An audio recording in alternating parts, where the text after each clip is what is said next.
Tá? Vou liberar agora.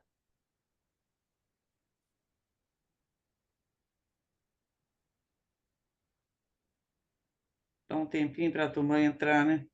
Isso, já liberei, o pessoal já está começando a entrar. Uhum.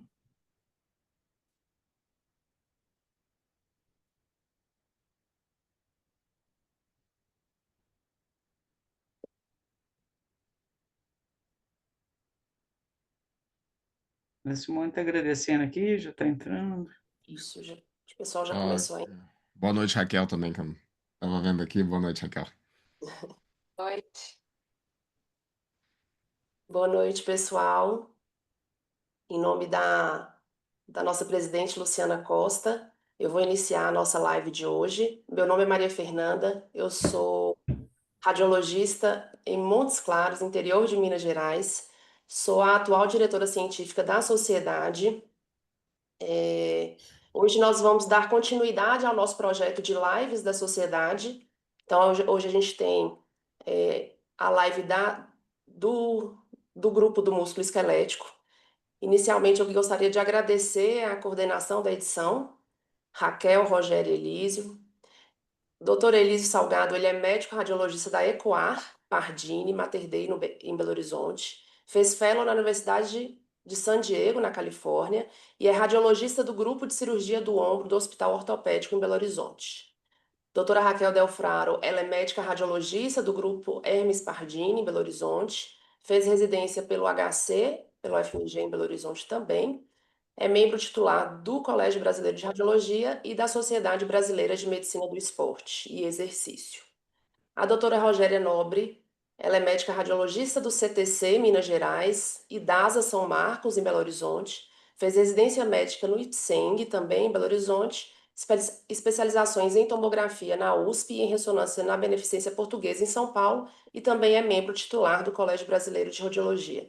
Queria agradecer pelo empenho de vocês na organização dessa live e também por contribuir sempre com a nossa Sociedade de Radiologia de Minas Gerais. Eu gostaria também de agradecer o Rodrigo Aguiar pela disponibilidade, por participar conosco dessa live. A Rogéria vai apresentá-lo em seguida. E então podemos começar a nossa live. Tenho certeza que vai ser uma noite muito agradável e de muito conhecimento para todos nós. Vamos lá, né? Rodrigo, olha, obrigado demais, viu, por aceitar o convite antecipadamente. Já vou te agradecer a disponibilidade, o seu carinho com os mineiros, né?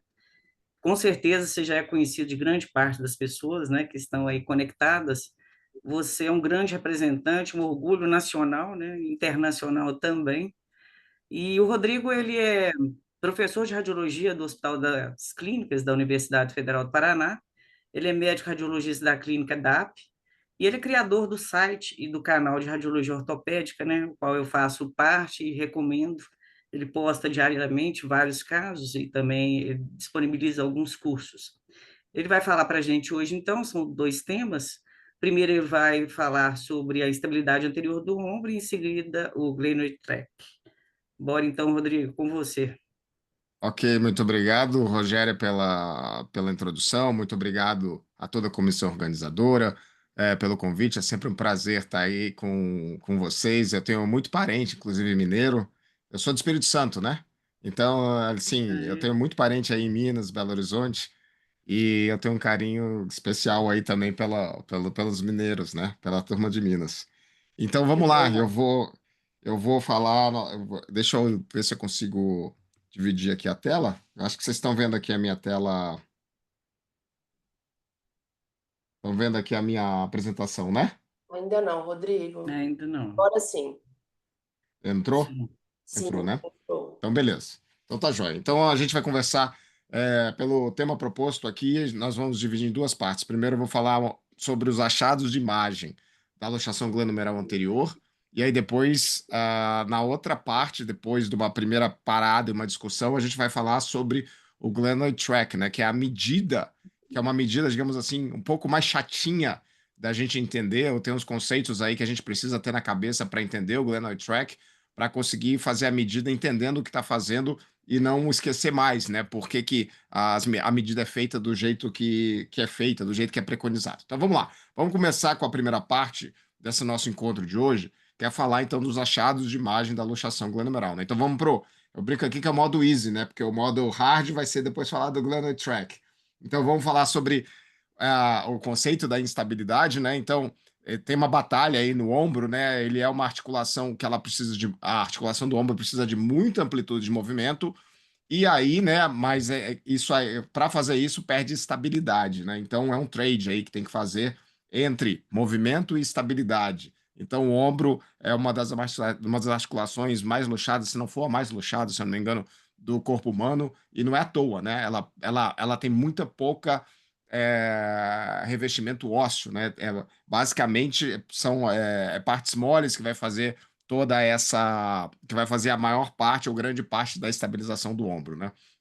Então nós temos a instabilidade atraumática, né? Tem pacientes que nascem com essa instabilidade atraumática, às vezes tem algumas doenças do tecido conjuntivo que vão levar a essa instabilidade atraumática, né? Por exemplo, paciente com Ehlers-Danlos, por exemplo. Nós temos a instabilidade, digamos, microtraumática, que a gente vê em atletas, principalmente, que eles, digamos assim, de tanto fazer esforço repetitivo, eles vão fazendo microlesões, e acabam fazendo uma microinstabilidade, isso pode cursar com lesão de manguito rotador junto, com essa microinstabilidade, e aí, digamos assim, um trauma menor pode levar a uma instabilidade traumática nesses pacientes aí, nos atletas. E nós temos a estabilidade traumática, né, que é o que a gente vai falar no tema de hoje, que é a estabilidade traumática. E dessa estabilidade traumática, a gente vai falar da luxação glenomeral anterior, da instabilidade anterior, que corresponde a 95% dos casos de instabilidade traumática, né? 95%, então, é a instabilidade anterior, a luxação anterior, e 5% é a luxação posterior, né? Dessa luxação traumática, né? Então a gente tem aqui umas. Isso aí vocês veem de vez em quando nos livros, aí eu quero passar só rapidinho para lembrar, então, que para essa estabilidade traumática aqui tem esse conjunto de letrinhas aqui, o TUBS, né? Aí tem, tem as outras instabilidades, né? A laxity seria a instabilidade atraumática e a overuse seria a microtraumática, que eu acabei de mostrar para vocês. Mas no trauma, então, a estabilidade traumática, o T do trauma, né? O TUBS aqui, né? O T do trauma, o UD unidirecional, né? Ou ela é anterior ou ela é posterior, geralmente ela é anterior, está associado à lesão de Bankert, na margem anterior da glenoide, né? Esse B aqui, e geralmente tá associado também com o Hill-Sachs, tá? Porque eles não conseguiram colocar a letrinha aqui. O pessoal do marketing, quando fez esse TUBS aqui, eles tinham que ter arrumado um jeito de botar um H, né? Porque falta a lesão de Hill-Sachs aqui, né? No TUBS aqui, né? Mas, enfim, então a estabilidade traumática ela é unidirecional, ela cursa com o Bankert, né, na instabilidade anterior, e também com a lesão de Hill-Sachs, que é na cabeça humeral, a gente vai conversar sobre isso. E geralmente o tratamento dessa instabilidade é um tratamento cirúrgico, principalmente após a segunda luxação, né, a luxação recidivante. Quando você tem uma luxação inicial e é uma luxação on track, é uma luxação que não tem muita perda óssea ou não tem, faz as medidas e está dentro do normal, às vezes até dá para tentar segurar sem cirurgia, né? Mas se tiver uma segunda luxação e se a idade do paciente também for mais jovem, dependendo do que o paciente faz de exercício físico, a indicação cirúrgica aí, ela é uma indicação muito fácil, né? Muito tranquila aí de ser feita, né? Então, depois dessa sopa de letrinhas, esses palavrões aí que eu falei para vocês, vamos falar um pouco mais aí da instabilidade glenomeral anterior, né? Então, o que acontece na instabilidade glenomeral anterior então, a estabilidade glenomeral anterior, ela é mais comum, né? 95% das luxações traumáticas. Geralmente acontece, o paciente ele fez uma queda com a mão espalmada, né? E aí o braço ele está em abdução e rotação externa, ele está nessa posição aqui assim, ó, quando ele cai, e aí ele faz esse movimento de abdução e rotação externa. Eu tive luxação glenomeral anterior e eu operei a minha luxação glenomeral anterior, tá? Mas assim, o meu mecanismo não foi queda com mão espalmada, não. A primeira foi nadando, que eu luxei num treino forte de tiro de borbo, e a segunda vez que eu luxei foi jogando pádel, que eu fui dar um backhand de costas, e aí eu também fiz, mas as duas com abdução e rotação externa, né? Nada disso foi com queda com a mão espalmada, enfim.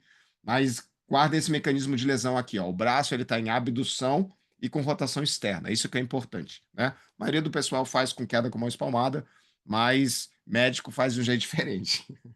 Bom, Falando do mecanismo de trauma, que acontece, né? Que vai acontecer isso aqui, né? A cabeça humeral ela vai para frente aqui da glenoide, e aí a porção póstero superior e lateral da cabeça humeral ela vai bater na região antero-inferior aqui da glenoide. Ó. Então nós vamos ter as duas lesões aqui, né? Então na luxação glenohumeral, a cabeça humeral vai para frente, né? E a parte póstero superior e lateral da cabeça humeral ela vai bater nessa região antero-inferior aqui da glenoide, né? Aqui é uma ressonância magnética no plano sagital, mostrando aqui uma luxação inveterada, né, que os ortopedistas eles gostam de chamar assim, quando ela não reduz. E aqui a tomografia computadorizada mostrando também outra luxação glenomeral anterior inveterada, né? Então, nesse caso aqui, vocês estão vendo que tá luxado, né? Tá para frente, né? A maioria dos casos, quando tem uma luxação glenomeral, a luxação ela reduz, né? Ou na hora, ou logo depois, ou no pronto-socorro. Mas tem alguns casos que não reduz, ou reduz, mas fica voltando, fica luxando toda hora, né? Esses casos aí, são casos que precisam de cirurgia. Então, o que vai acontecer aqui, né? Na instabilidade anterior, né?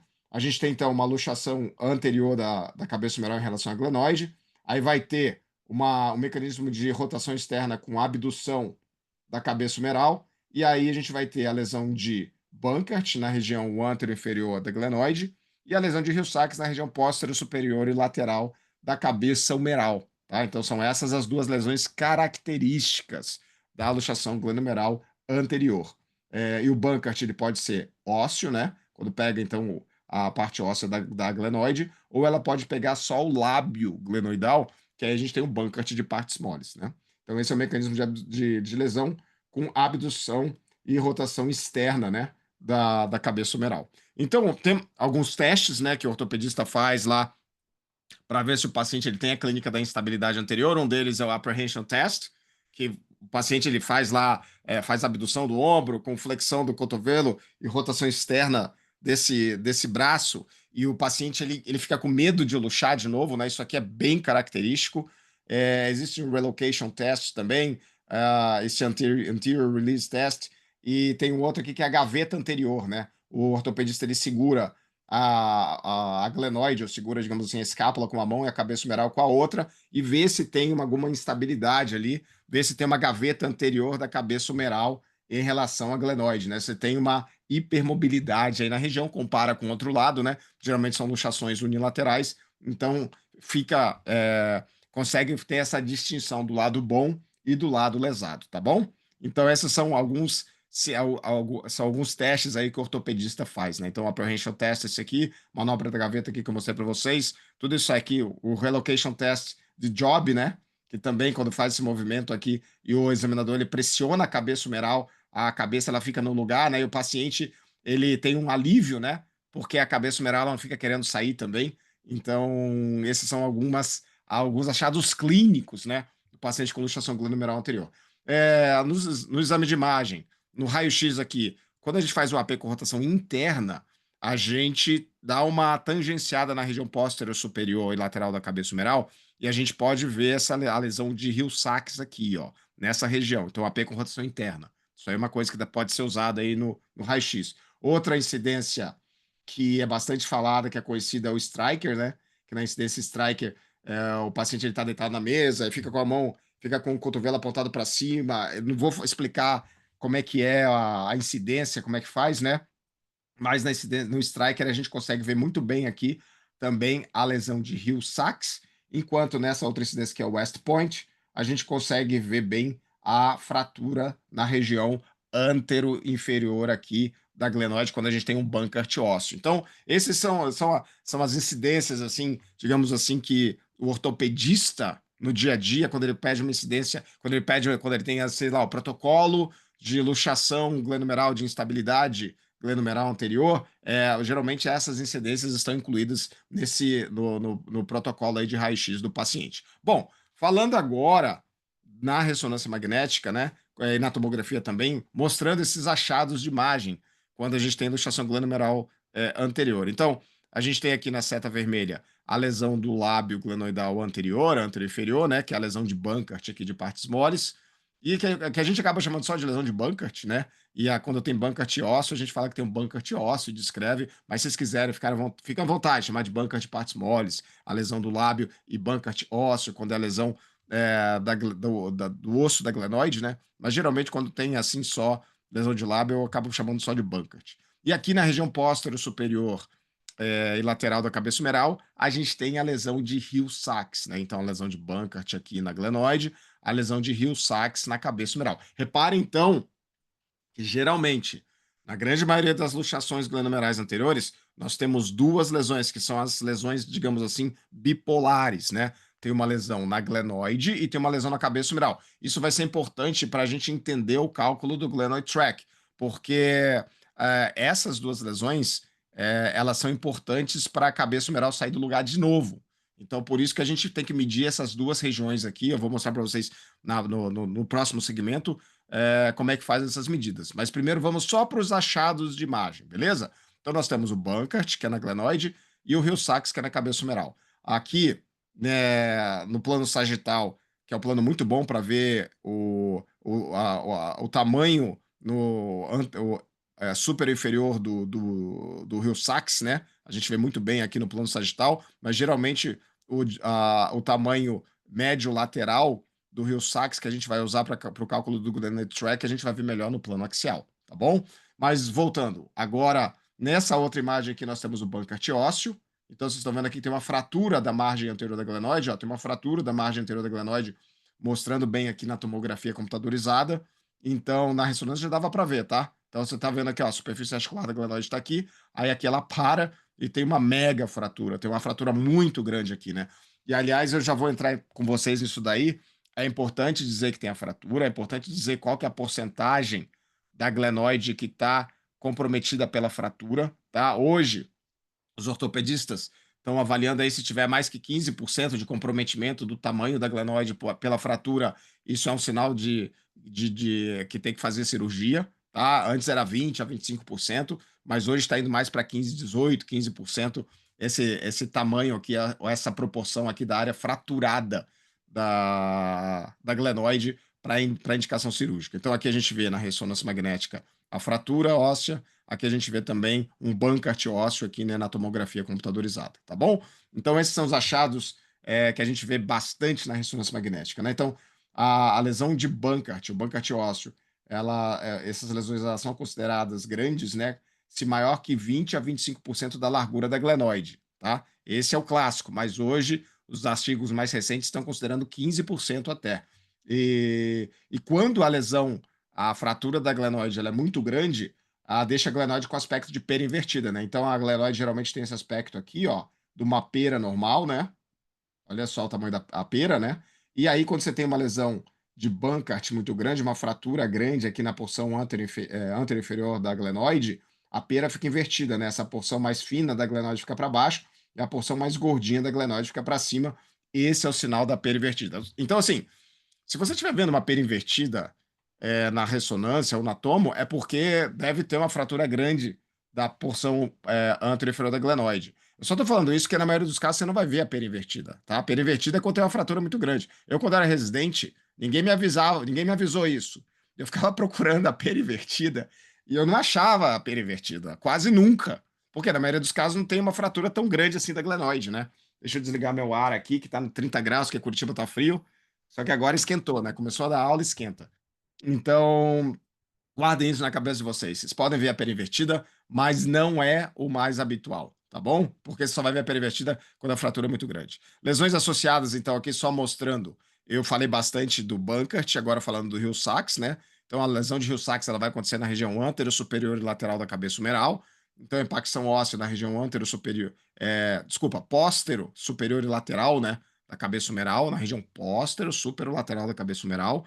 Então, essa lesão, geralmente, a gente vai pegar nos 3 primeiros cortes da ressonância, pessoal. Isso é importante, tá? Nesses 3 primeiros cortes, você começa a ver a cabeça humeral, é onde você tem que ver a lesão de Hill-Sachs. Não é mais para baixo. Quando tá mais para baixo, pode fazer um falso positivo para Hill-Sachs e ser só uma área rugosa da cabeça humeral que às vezes simula Hill-Sachs, tá? Então, cuidado com a regra do processo coracoide e a área rugosa. A regra do processo coracoide é o seguinte: a cabeça humeral que estiver acima do nível do processo coracoide, é nessa região que você tem que ver se tem Hill-Sachs ou não. Qual que é o problema? Se o paciente tem uma ruptura completa do manguito e a cabeça humeral migrou, migrou para cima, foi para cima, reduziu o espaço subacromial, mais da metade da cabeça humeral vai estar para cima do processo coracoide. Aí fica muita cabeça humeral acima do processo coracoide, e aí a medida pode dar errada, ou você pode ver a área rugosa da cabeça humeral e achar que está vendo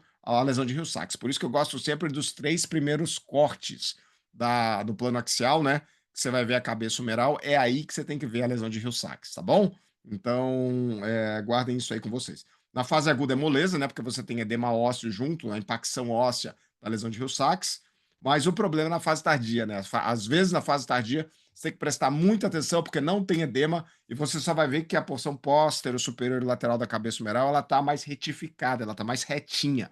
Então, isso aí, às vezes, complica nos casos crônicos, né? Agora, meus amigos, minhas amigas mineiras e de todos os outros colegas dos estados que estão assistindo, vamos falar sobre as lesões, né, que acontecem no lábio glenoidal. Então, nós temos algumas lesões clássicas, né? A primeira delas é a lesão clássica de Bankert, quando você tem uma rotura do lábio glenoidal e do periósteo junto, né? Lembra? Ó, pessoal, vamos lá. Bankert ósseo aqui, fratura da margem anterior da glenoide são Bankert ósseo, tá? Quando você tem lesão do lábio, a grosso modo é Bankert, tá? Só que o Bankert, ele tem algumas variações. Então a gente está entrando aí, nós estamos abrindo a pasta das variações do Bankert, tá? Esse já é um nível mais elaborado do laudo de vocês. Esse já é um nível mais elaborado que vocês têm que ter, tá? Mas assim, já sabendo que tem Bankert, que tem Hill-Sachs, tá ótimo. Aí agora você achou a lesão labral, e aí você vai ver tipo, se ela é um Bankert clássico ou se é uma variação do Bankert, né? Da família do Bankert, mas a gente vai chamar de algum outro nome específico. Então aqui, esse é o Bankert clássico, que é quando você tem uma rotura do lábio glenoidal com uma rotura do periósteo aqui, que se insere aqui na glenoide, né? Rompe tudo aqui. Então esse é o Bankert clássico. Então aqui é um exemplo, né? Olha só, o paciente teve uma luxação glenomeral anterior, vocês estão vendo aqui, ó, a lesão, olha só, tá pegando o lábio, tá pegando o periósteo aqui junto, ó, o lábio, o periósteo, né? Então isso aqui é uma lesão de Bankert clássico, né? Não tem retração, fibrose para a região medial. Se tivesse retração e fibrose para a região medial, seria uma outra lesão que a gente vai falar um pouquinho mais para frente aqui, mas essa aqui não, o lábio, ele tá um pouco descolado, ele tá irregular, tem alteração de sinal aqui na base, mostrando a rotura dele, e o periósteo também aqui que tá chegando no número, né, vindo junto do lábio aqui também, tá irregular, tá heterogêneo, tem uma rotura associada. Pessoal, eu vou falar uma coisa prática, tá? Do meu dia a dia. Se eu tô na dúvida, se eu não consigo dizer direito qual o tipo de lesão que é, das outras que eu vou mostrar, eu chamo de Bankert, tá? Eu não fico. é, eu perco meus 2 minutinhos ali, mas eu não fico muito tempo assim. Acho que às vezes, se você não vê direito qual que é a lesão, você fica perdendo muito tempo em cima disso.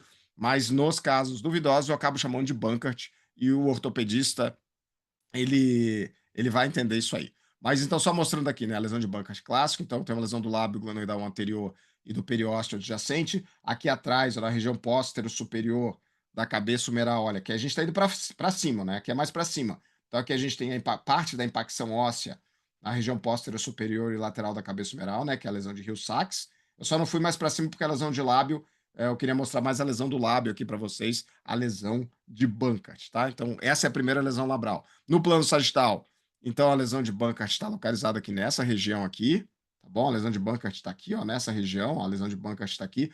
O lábio, principalmente aí na fase meio subaguda, né, ele fica com aspecto mais irregular, com aspecto que está crescendo meio tecido de granulação aqui, então ele tem esse aspecto um pouco mais heterogêneo, assim, que a gente vê aqui nas imagens, a gente pode ver esse aspecto aqui, tá, pessoal?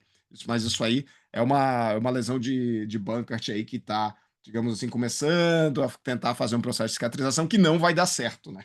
É difícil essas lesões aí, elas acabarem cicatrizando. Aqui atrás, ó, na região póstera superior lateral da cabeça humeral no plano sagital, a gente consegue ver aqui a lesão de Hill-Sachs, né? Ó, bem bonita aqui, o edema ósseo associado, como eu falei para vocês, né?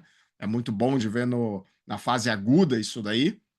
E agora vou passar para outra variação. Então a gente viu o Bankert clássico. Aí tem uma variação que é a lesão de Pertz. Na lesão de Pertz, você tem um descolamento, uma rotura do lábio em relação à glenoide, mas você não tem uma rotura do periósteo.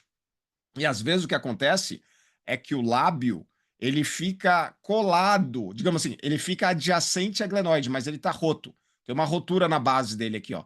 Só que ele fica adjacente à glenoide e é difícil de ver essa rotura. O periósteo ele fica no lugar aqui, então ele ajuda, digamos assim, a estabilizar o lábio aqui para não mostrar a rotura no exame de imagem. E aí a gente só vai ver a lesão quando faz aquela rotina, né, em Aber, né, abdução com rotação externa, na ressonância magnética. Você faz essa imagem e aí você puxa o periósteo anterior aqui, você puxa o ligamento glenomeral anterior inferior, e isso aqui vai puxar o lábio roto junto, e aí você vai ver o descolamento do lábio, né? Então, essa rotura do lábio, você tem o descolamento do periósteo, mas você não tem a rotura do periósteo, então, geralmente na posição, quando o paciente está ali na posição neutra, às vezes você não consegue ver a lesão direita, você só vai ver a lesão quando fizer a abdução com rotação externa, né? Então, o Aber pode ajudar muito. Esse aqui é um exemplo, ó.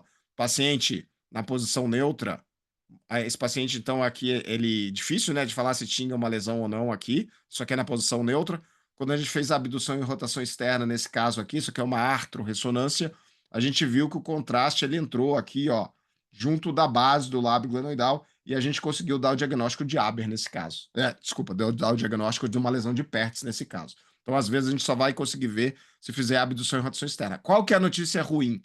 Eu não sei como é que é na clínica de vocês, mas sempre quando eu peço pro técnico fazer um Aber, eu peço com bastante carinho, eu peço com bastante amor, eu peço com bastante cuidado, porque o técnico não gosta. É mais tempo, o paciente reclama, é um transtorno. Mas às vezes tem que fazer o exame em abdução e rotação externa, né? Então, os estudos demonstram que 50% das lesões tipo Pertz só podem ser identificados no Aber, né? Então, o Aber é muito importante aí nesses casos, né? E agora eu quero falar do terceiro mosqueteiro, né?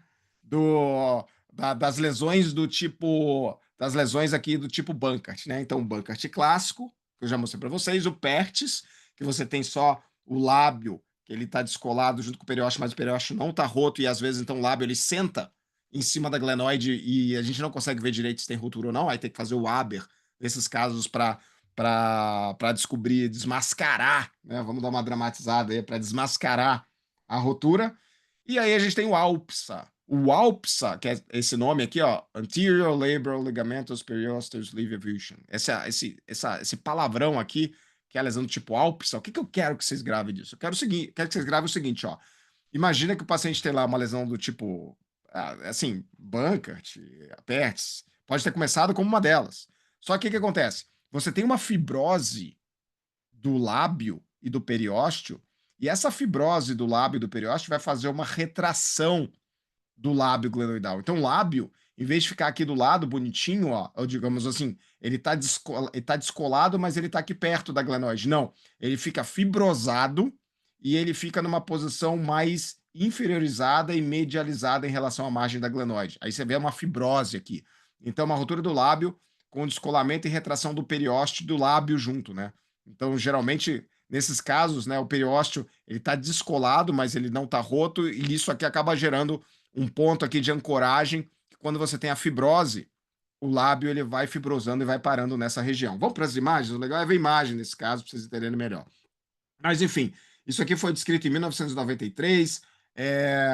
Pacientes com instabilidade crônica têm uma maior chance de ter essa lesão do tipo ALPSA, né? E aqui é a lesão, ó. Olha, repare aqui, ó.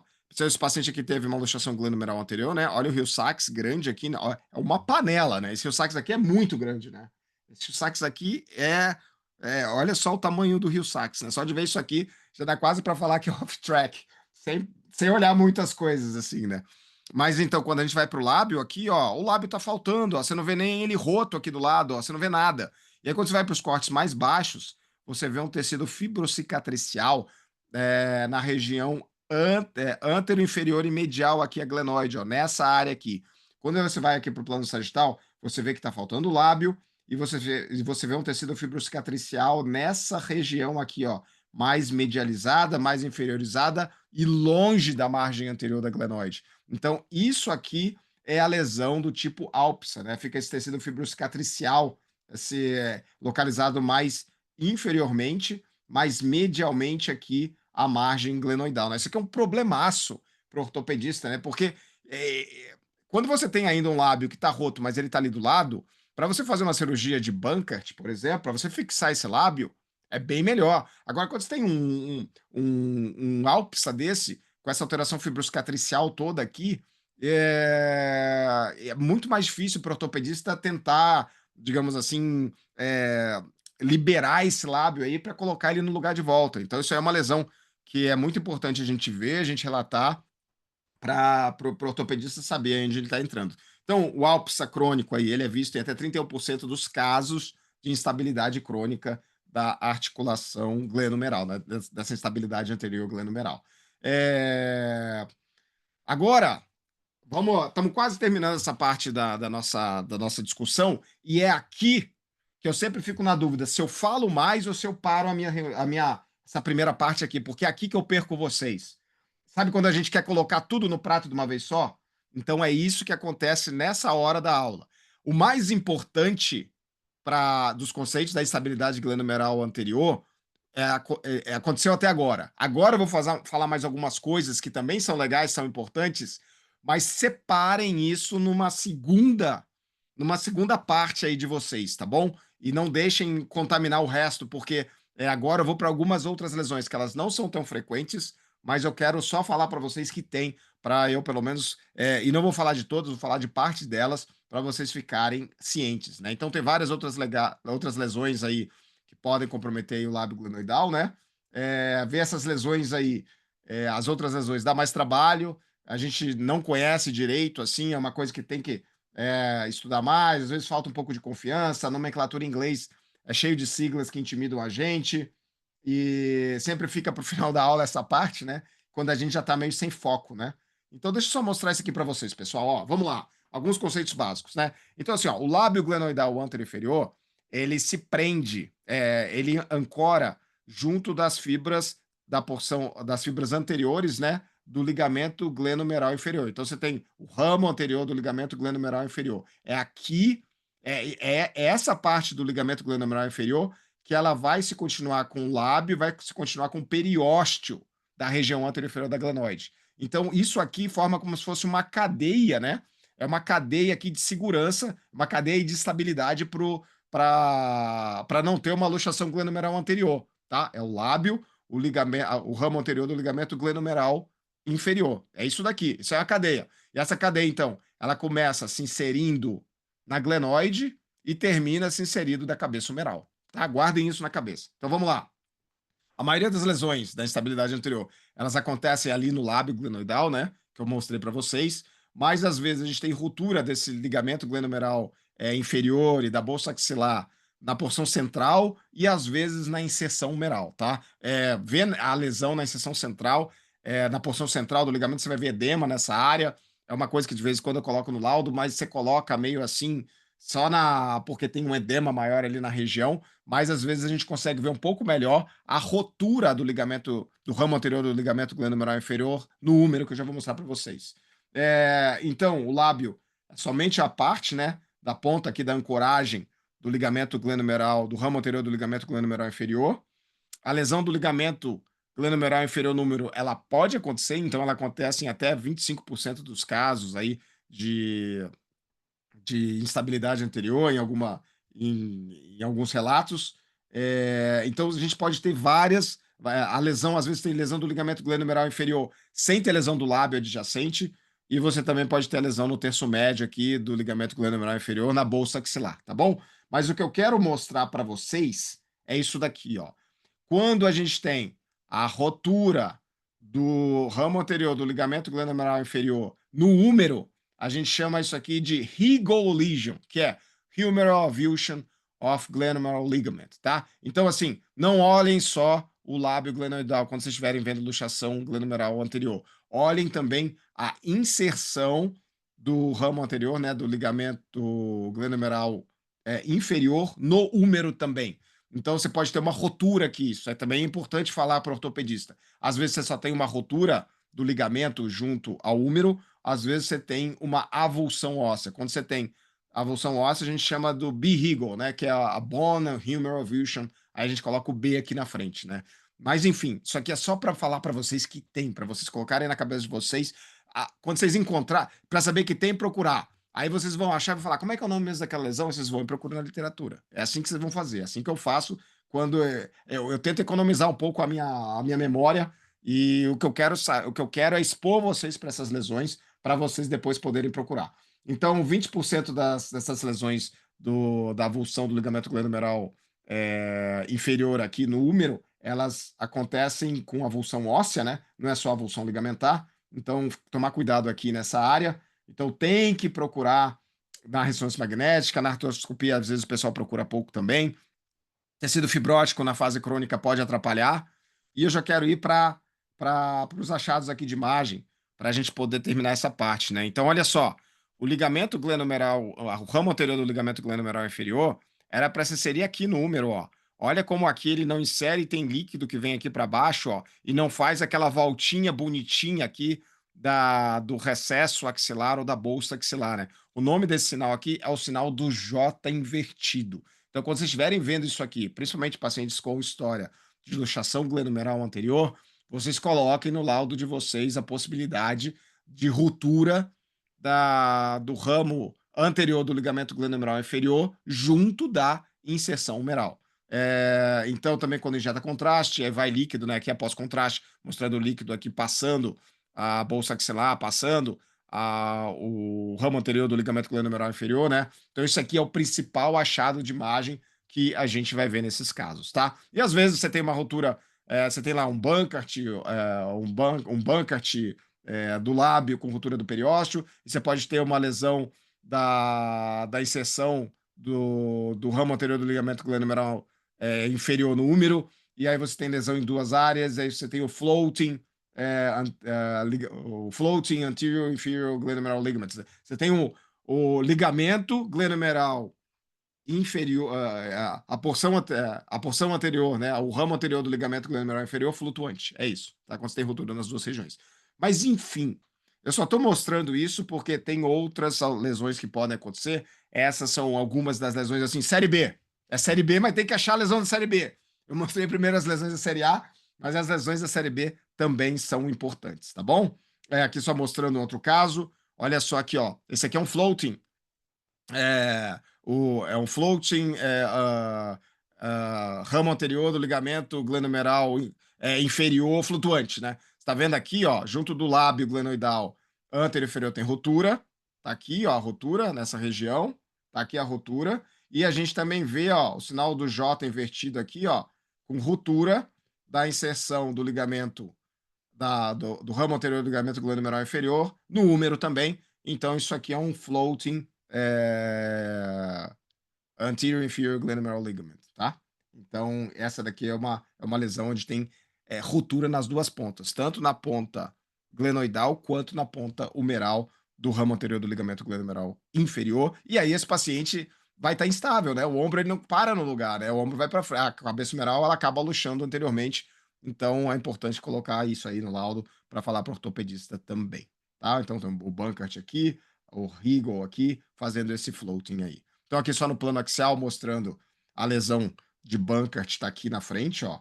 Você tem uma ruptura do lábio glenoidal e do periósteo aqui que você nem consegue ver direito, né? Deixa eu só mostrar aqui para vocês. Então o Bankart está aqui na frente e aqui, ó, junto do ramo anterior do ligamento glenomerular inferior, a gente tem a desinserção, a ruptura também no úmero aqui adjacente que está irregular e heterogêneo nessa região. Pessoal, então era isso dessa nossa primeira parte, falando sobre os achados de imagem, né, da luxação glenomerular anterior. Vocês querem que eu parar aqui de compartilhar? Beleza.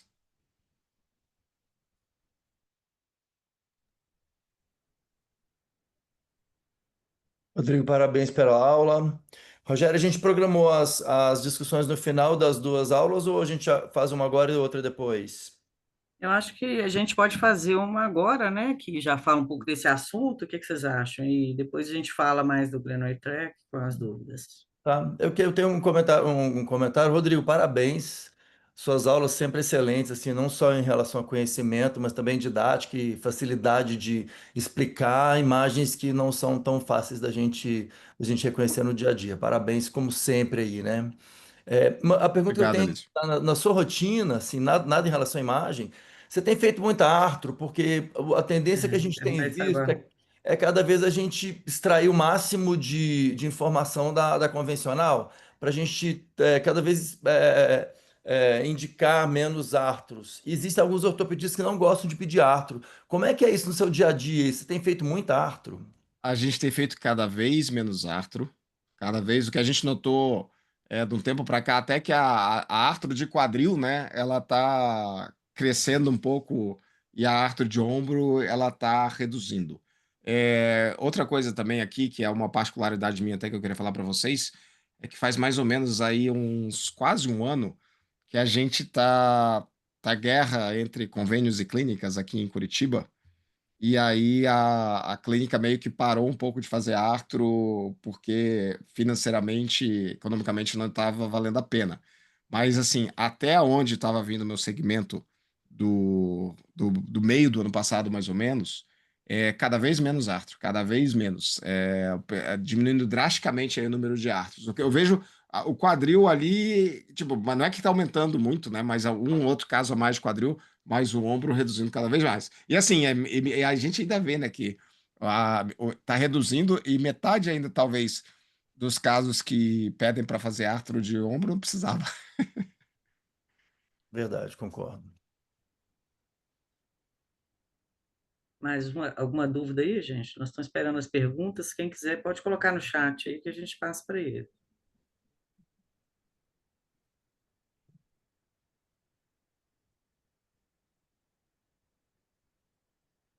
O pessoal tá guardando munição pro Glenoid Track.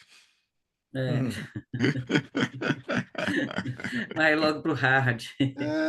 O pessoal tá guardando munição pro Glenoid Track.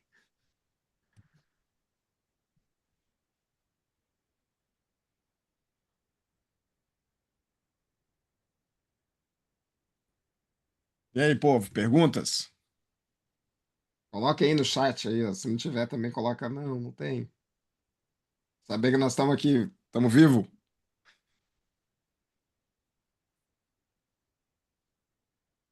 Mineiro é tímido, não tem jeito não. Assim, uma coisa que eu vejo cada vez mais, então, só para dar um bate-papo aqui, né? É, às vezes eu vejo que a gente fala bastante sobre lesão de Pertz, lesão disso, lesão daquilo, e o ortopedista, ele. Ah, tem Bunkert? Tem. Ah, tem Rio-Sachs? Tem. E passa o trator em cima, sabe? Assim, às vezes, eu acho que a gente tem que saber isso aí, tem que diagnosticar e falar do jeito que é, mas no dia a dia o pessoal acaba sendo muito prático. Pelo menos a experiência que eu tenho aqui com os meus ortopedistas é que, assim, você começou a falar um pouco mais, assim, tipo, tá, Pertz é importante por quê? Porque tem que ver. Não é porque você falar que ele, tem Pertz. Ah, vou fazer uma coisa diferente. Não. É só pra gente diagnosticar o Pertz e saber que o Pertz é uma pegadinha aí que às vezes a gente tem que fazer o Aber, né? O Alpsa é uma outra que é importante por causa de falar da fibrose, né?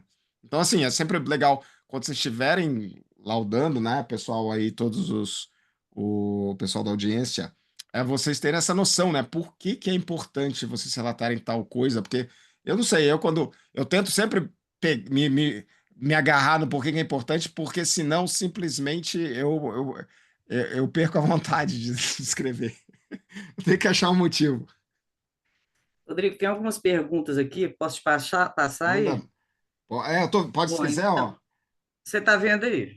Tô vendo. A Simone aqui Ah, colocou, né? então, Pode Simone, vai deixar que eu. lá. Quando Ah, você faz artro, você funciona guiado por ultrassom ou TC? Bom, não sei se tem algum ortopedista aí desculpa, algum residente meu que não me deixa mentir sozinho, mas assim, eu antes fazia guiada pela tomografia, tá? Aí depois eu fui pegando o jeito, aí hoje eu faço na palpação. Eu acabo levando para tomografia só para confirmar que está lá, mas eu não, digamos assim, eu não guio pela tomografia, eu vejo hoje pela palpação. Mas antes disso eu fazia pela tomografia, já fiz algumas vezes pelo ultrassom, mas hoje o que eu uso mais eu palpo o processo coracoide, aí eu entro com a agulha lateral ao processo coracoide, mas não lateral, digamos assim, medializando demais, é um lateral meio quase paralelo. Aí se você bateu ali logo, você já está na porção anterior da cabeça humeral que tem cartilagem e você está fora do lábio da glenoide, fora do ligamento glenohumeral anterior, um monte de coisa que pode dar problema. E ali eu já injeto um pouquinho. Se o líquido for facinho, eu sei que eu tô dentro, eu acabo de injetar. Basicamente, isso eu aprendi com os colegas ortopedistas aqui, que eles fazem assim. Aí eu acabei fazendo mais desse jeito agora. Não sei como é que vocês fazem aí, como é que é a rotina de vocês. Agora sim, só dito isso, tá? Paciente marombado, bem fortão, ou paciente às vezes que tem aquele ombro meio que é tudo meio junto, né? Ombro, pescoço. Ah, esses eu levo para tomo. Eu não. Esse eu levo para tomo e eu faço guiado pela tomografia. Isso aí funciona muito bem nos pacientes mais magrinhos, mais normais, assim, né? Mas quando você pega um paciente muito forte, e às vezes um paciente que tem aquele jeitão mais brevilíneo, aí eu levo para tomografia. Deixa eu ver outro aqui, ó. O Leandro aqui. Quando a rotura do ligamento glenohumeral, do ramo anterior do ligamento glenohumeral inferior, na inserção humeral, há foco de edema ou só se houver avulsão óssea? Então, Leandro, se for só a avulsão do ligamento, não tem edema, não. Geralmente, você só vai ver o duplo J ali. Se tiver avulsão, talvez tenha edema ósseo, né? Porque é uma lesão avulsiva. E aí, quando você tem a lesão avulsiva, a chance de ter edema ósseo, ela existe, mas ela é menor do que quando você tem uma lesão por impacto, né? Então, até isso aí, até a lesão avulsiva, é igual quando você tem fratura de Segon. Fratura de Segon é a mesma coisa. É facinho a gente passar a fratura de Segon, porque é uma lesão avulsiva lá do ligamento anterolateral e acaba não fazendo muito edema ósseo também, né? Mas pode ser que tenha, né? A Simone colocou aqui, ó. Acho que a TC ajuda muito, as lesões ósseas ficam mais feias. A TC, né, se desse para fazer tomo e ressonância dobradinha, né, a Bebeto Romário, ia ser ótimo. Concordo também, Simone.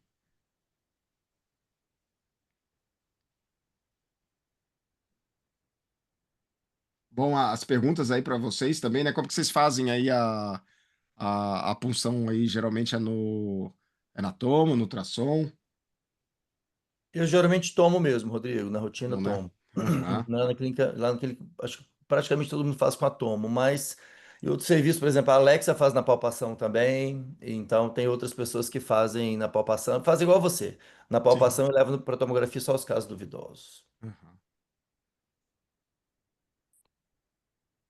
Podemos prosseguir, hein, Rogério? Sim, vamos. Vamos para a próxima? Então vamos lá. Deixa eu compartilhar aqui com vocês de novo.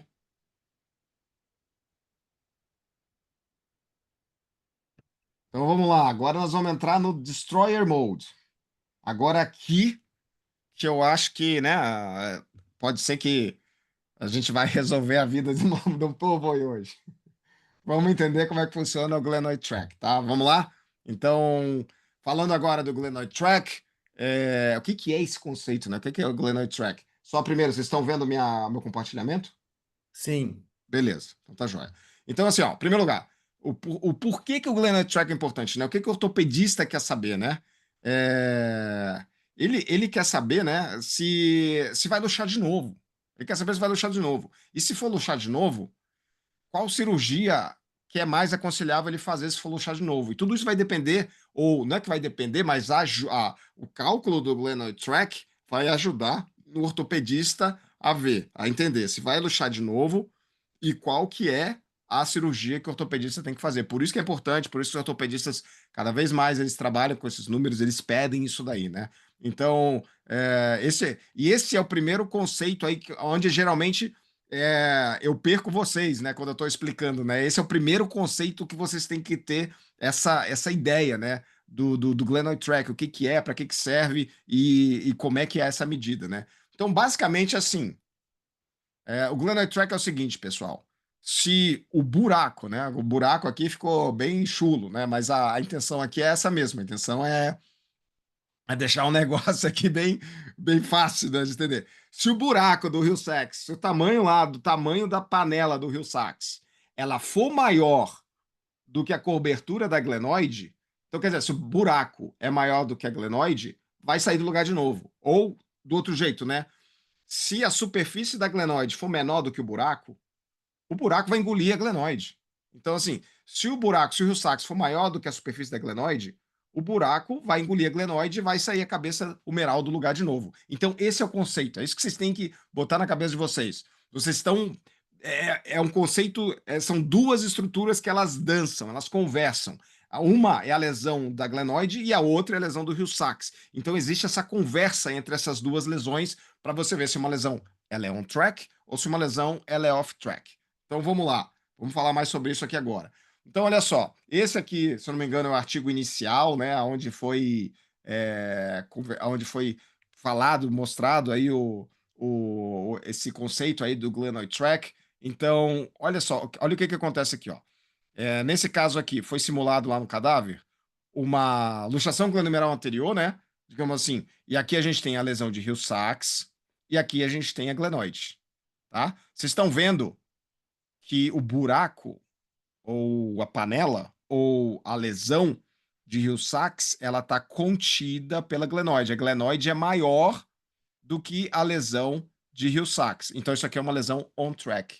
Isso aqui tem uma chance menor de ter uma luxação recidivante. Isso aí tem uma chance menor do ombro sair do lugar outras vezes, tá? Enquanto que nesse outro esquema aqui, ó, que foi feito nesse artigo, repare que o buraco, a lesão de Hill-Sachs, ela é maior do que a glenoide. Repare que nesse caso aqui, ó, a lesão de Hill-Sachs ela tá maior e também eles rasparam a margem anterior da glenoide aqui, ó. Estão vendo?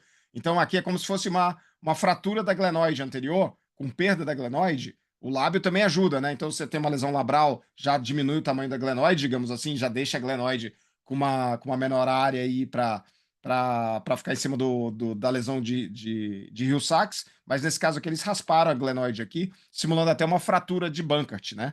Então você tem a lesão de Hill-Sachs, aqui você tem a glenoide com perda óssea, e repare que quando acontece isso aqui, o buraco é maior do que a glenoide e esse caso aqui é uma lesão off-track, quer dizer, o ombro vai sair do lugar de novo, vai ter uma luxação glomerular de novo quando o paciente fizer abdução e rotação externa.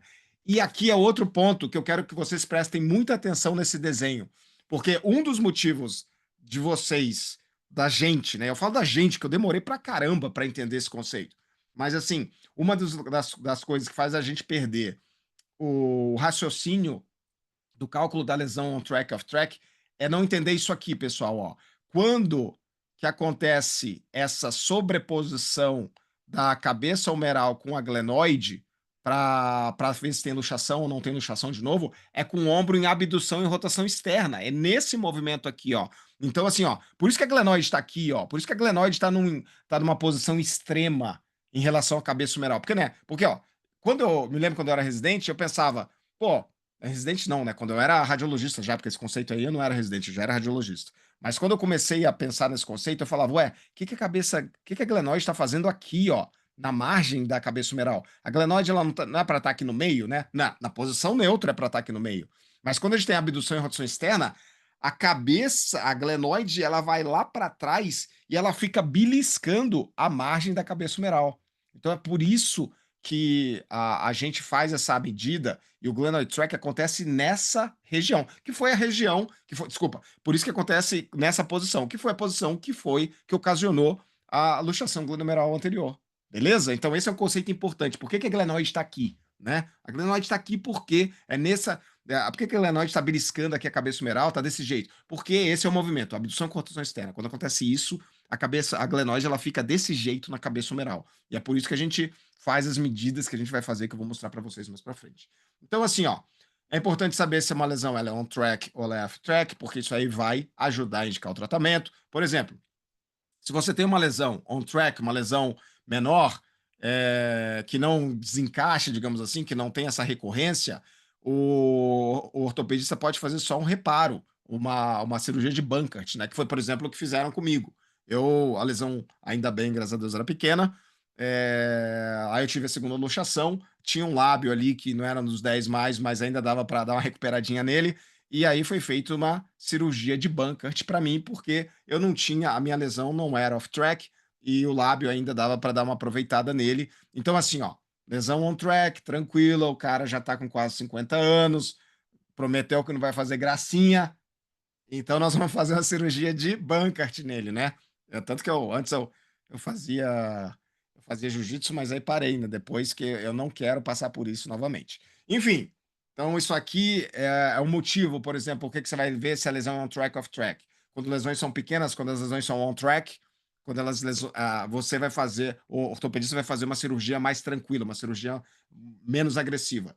Se, por exemplo, for uma lesão maior, às vezes o paciente tem que fazer, quando é uma lesão off-track, às vezes tem que fazer um Bankert, né? Vai reconstruir o lábio glenoidal anterior, anterior-inferior, e tem que fazer uma aplicatura aqui do infra e do supra no defeito de Hill-Sachs, que a gente chama de replinçagem. É uma outra cirurgia. Às vezes, quando a lesão é maior ainda, você tem que fazer, principalmente quando tem fratura da margem anterior da glenoide, né? Quando você tem perda óssea da glenoide, você tem que fazer uma cirurgia de Latarjet. Você tem que. Bristol Latarjet, né? Mas aqui tá ilustrado o Latarjet. Você tem que fazer uma reconstrução óssea, tem que tirar um pedaço do processo coracoide e você tem que colocar aqui na frente para aumentar a porção antero-inferior da glenoide, para a glenoide não sair do lugar. Na minha experiência, até casos que são borderline ou casos que são on track, mas se o paciente for atleta de impacto, tipo lutador, às vezes lutador de judô, lutador de jiu-jitsu, o pessoal, mesmo sendo uma lesão não tão clássica assim para fazer um Latarjet, eles acabam fazendo um Latarjet porque o Latarjet vai resolver o problema desse paciente, porque se ele fizer um Bankert, a chance de luxar de novo ela é maior nesses pacientes aí que fazem esporte de impacto, né? Às vezes, assim, vai dar certo num tenista, mas não vai dar certo no lutador de judô, de jiu-jitsu, então acaba indo pro Latarjet. Mas isso aqui é só para falar o seguinte, por isso que é importante saber se a lesão ela é on track ou off track. Se ela é on track, isso favorece uma cirurgia menos agressiva. Se a lesão é off track, isso favorece uma cirurgia mais agressiva. Mas vocês viram que tem fatores clínicos, fatores do paciente no meio disso aí, para o ortopedista também poder decidir tudo isso. Então, se é on track off track, é uma parte do quebra-cabeças que o ortopedista ele está montando para ver qual que vai ser o tratamento dele. Então, assim, ó, isso aqui eu já falei para vocês, por que motivo a glenoide se articula com a cabeça humeral desse jeito, né?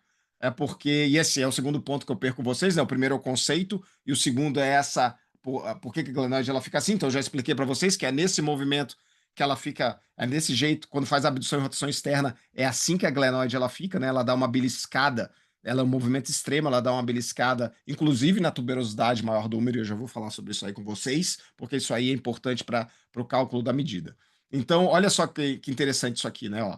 Então, mostrando aquele desenho da lesão, aquele esquema da lesão on track, aqui o esquema da lesão off track, onde o Hill-Sachs é maior do que a glenoide, e aqui só para mostrar para vocês, ó, nesse esqueminha aqui, nesse desenho, que quando o paciente fica em abdução com rotação externa, olha só como é que fica a glenoide em relação à cabeça humeral. Estão vendo? Ó? Uma parte da glenoide, inclusive, ela fica em cima da tuberosidade maior do úmero, e a outra parte aqui da glenoide, ela fica em cima da cartilagem humeral, onde fica a lesão de Hill-Sachs. Então, por isso que a gente faz a medida, por isso que a cabeça humeral ela fica desse jeito, e é por isso que a gente por isso que tem algumas particularidades na medida, que agora vocês vão entender por que existem algumas particularidades na medida, porque é nessa posição que a glenoide fica em relação à cabeça humeral. Então, lembrando de novo, ó, eu tô sendo chato, mas chato demais nisso aqui. Como diz a minerada aí, né? Chato demais da conta. Eu tô sendo repetitivo demais da conta, mas é importante. Então, ó, em repouso, o que que acontece, ó?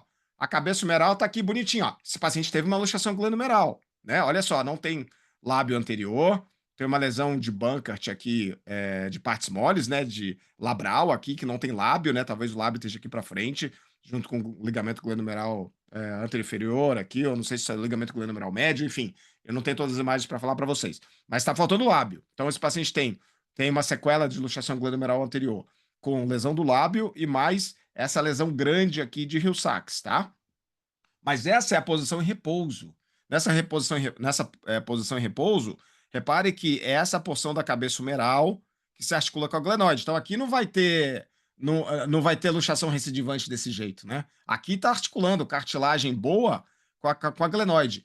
Quando que acontece a luxação recidivante? É quando o paciente faz isso aqui, ó. Ele faz abdução e rotação externa da cabeça humeral, ó. Fez a rotação externa da cabeça humeral. Olha o que acontece quando faz a rotação externa da cabeça humeral, ó. A lesão de banca de Hill-Sachs que estava aqui atrás, ela vem aqui para frente, ó. Olha só. A lesão de Hill-Sachs que estava aqui atrás, quando você faz abdução e rotação externa, ela vem aqui para frente. E repare que quando ela vem aqui para frente, essa porção anterior da lesão da lesão de Hill-Sachs, ela pode passar a glenoide e esse paciente vai ter uma engaging lesion, né, que a gente fala, que é uma lesão que tem uma maior chance de ter luxação recidivante, tá? Então é assim, ó, é nessa posição aqui, ó. É assim que, por isso que a gente faz por isso que a gente faz a medida desse jeito aqui, ó. Por isso que a medida é calculada assim, por isso que a glenoid tracker ele foi pensado desse jeito aqui, ó. Porque é nessa posição que o paciente faz luxação recidivante, é quando a cabeça humeral ela dá essa rodada externa, ela fica em abdução e aí a lesão de Hill-Sachs ela vem aqui para frente, ó. Ela vem aqui para frente e aí ela pode encaixar aqui na glenoide e luxar de novo o ombro. Beleza? Então, de novo, só para vocês entenderem aí o conceito, né? Então, reparem isso aqui, ó. É nessa posição aqui. Reparem, então, ó. Esse aqui é o primeiro número que eu quero botar para vocês, ó. Como eu falei para vocês antes, eu falei para vocês, ó, a glenoide, ela dá uma beliscada na tuberosidade maior do úmero. A glenoide, ela dá uma beliscada na tuberosidade maior do úmero quando o braço tem abdução e rotação externa, tá? Então, aqui, ó, a glenoide, ela dá uma beliscada na tuberosidade maior do úmero aqui, ó. E essa beliscada, ela é uma constante. Essa beliscada, ela é 0,17 do diâmetro da glenoide, ou ela é 17% do diâmetro da glenoide, tá? Então, isso aqui é importante. Por quê? Porque quando você vai calcular a área útil da glenoide, você tem que tirar esse 0,17, porque isso aqui está beliscando a tuberosidade maior do úmero. Isso aqui não está em contato com a cabeça humeral. Isso aqui está em contato com a articulação, com a cartilagem da cabeça humeral, né? Isso está em contato com a tuberosidade maior do úmero. Então, por isso que quando a gente calcula a área efetiva da glenoide, a gente vai achar o tamanho todo da glenoide e vai multiplicar por 0,83, porque a gente tem que tirar 17% do tamanho da glenoide da jogada, porque nessa posição, 17% da glenoide, ela está em cima da tuberosidade maior do úmero e ela não está em cima da superfície articular da cabeça humeral. Beleza? Então esse é um conceito importante que eu estou introduzindo aí devagarzinho para vocês entenderem. Agora, eu vou fazer essa. Eu acho que essa analogia aqui é muito legal para vocês entenderem também o glenoid track, que é o conceito aqui do carro de Fórmula 1 na pista, tá? O que acontece? Quando o carro de Fórmula 1 ele tá na reta, ele tá passando no meio da pista, né? Ele tá lá no meio da pista, na reta, bonitão, pá. Então, assim, ó, quando o carro tá na reta passando no meio da pista, é quando o ombro tá em posição neutra, tá? Quando o ombro tá em posição neutra, imagina que o carro é a glenoide, e a rua, a pista, é a cabeça humeral, é a cartilagem da cabeça humeral, tá? Quando o ombro tá em posição neutra, tá paradinho aqui no canto, ó, é isso aqui que acontece, ó, a glenoide tá no meio da cabeça humeral. Então, o que acontece? A glenoide está deslizando no meio da pista. O que acontece? Quando você tá... Só que a lesão de Hill-Sachs, ela tá na região posterior, superior e lateral da cabeça humeral. Ela tá numa extremidade. Ela está na extremidade posterior superolateral da cabeça humeral. Quando o ombro está em posição neutra, a glenoide ela não está passando por cima do buraco do Hill-Sachs. O buraco do Hill-Sachs está lá para trás, está lá para cima, está lá para lateral, tem nada a ver, tá? O que vai acontecer? Quando você faz abdução e rotação externa, aí muda. Aí, quando você entra em abdução e rotação externa, o que acontece é isso aqui, ó. O carro, que é a glenoide, ele já não está mais aqui bonitão no meio da pista. Ele já está beliscando a zebra. Quando você faz isso aqui, está na extremidade do movimento. Quando está nessa extremidade do movimento, o carro, a glenoide, ela está beliscando a zebra. Parte do carro está na pista, mas parte do carro está beliscando a zebra, né? E essa zebra é a tuberosidade maior do úmero, né? Porque parte da glenoide está beliscando ali a tuberosidade maior do úmero quando a gente tem aí o paciente em abdução e rotação externa, né? Então, essa porção aqui da glenoide, que fica em cima da tuberosidade maior do úmero, ela a medida dela é 17% do tamanho todo da glenoide, do diâmetro todo da glenoide, tá? Então, essa parte aqui é uma parte que a gente vai ter que descartar da nossa conta para ver se o paciente tem uma lesão on track ou off track. Então, repare, eu estou construindo muito por que que tem essa constante de 0,83. Essa constante 0,83 que a gente vai usar é porque a gente tem que descartar 0,17, porque esse 0,17 é o carro passando em cima da zebra, é a glenoide passando em cima da tuberosidade maior do úmero, beleza? Então, o que sobra é o 0,83, né? Por isso que a gente vai medir o tamanho da glenoide por 0, vai multiplicar o tamanho da glenoide, o diâmetro da glenoide por 0,83. E aqui, ó, então nessa posição, lembra, ó, falei para vocês que o Rio-Sacks estava no canto da pista. Então, quando o paciente está, quando o ombro está em abdução e rotação externa e a glenoide ela está nesse movimento extremo, ela está na extremidade do movimento, aí ela está em cima da lesão de Rio-Sacks, quando faz a abdução e rotação externa. Tá? E aí o que vai decidir, o que vai definir se uma lesão é on track ou off track, é se esse buraco aqui do Rio-Sacks, ele está mais para dentro da glenoide ou ele está ultrapassando a glenoide, ele está indo mais para medial, que a gente fala, né? Está indo mais para o meio aqui da pista, tá bom? Então, assim, é isso que vai decidir se uma lesão é on track ou off track. Então, e como é que você vai medir essa lesão de Rio-Sacks? Ou como é que você vai medir o defeito na cabeça humeral? Aí que tá. Esse é outro conceito que eu quero mostrar para vocês. Quando você mede a cabeça humeral, vocês estão vendo, ó, que o buraco do Rio-Sacks, ou a lesão de Rio-Sacks, você vai medir até a extremidade mais medial da lesão de Rio-Sacks, né? Você vai medir. Mas vocês estão vendo que pode existir uma área da pista aqui que ainda está boa, antes de chegar na tuberosidade maior do úmero? Essa parte a gente chama de ponte óssea. Então, assim, você não tem que medir só o tamanho todo da lesão de Rio-Sacks, você tem que medir a lesão de Rio-Sacks e, às vezes, se tiver um pouquinho de osso bom ainda, você tem que incluir esse osso bom na medida até chegar na tuberosidade maior do úmero, até chegar na inserção dos tendões, né, do infraespinhal, geralmente aqui nessa região. Essa que é a medida que a gente vai fazer. Então, agora eu já estou introduzindo um outro conceito para vocês, que é o conceito da ponte óssea. Às vezes, a lesão de Rio-Sacks ela vai começar junto da tuberosidade maior do úmero, não tem ponte óssea. Tá? Às vezes a lesão de Rio-Sacks pega tudo, mas às vezes a lesão de Rio-Sacks ela é mais medial. E aí você tem uma ponte óssea entre a lesão de Rio-Sacks e a tuberosidade maior do úmero, e isso aqui tem que entrar na medida.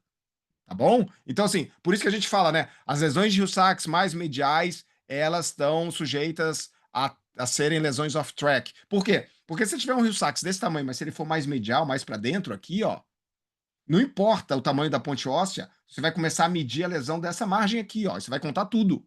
Então vai ser uma lesão grande. Então, por isso que você vai ter que sempre ver aonde que está essa porção mais medial da lesão de Rio-Sacks, você vai seguir para fazer a medida dessa lesão de Rio-Sacks, entre aspas, junto com essa ponte óssea até chegar na tuberosidade maior do úmero. Beleza? Daqui a pouco eu vou mostrar exemplos para vocês.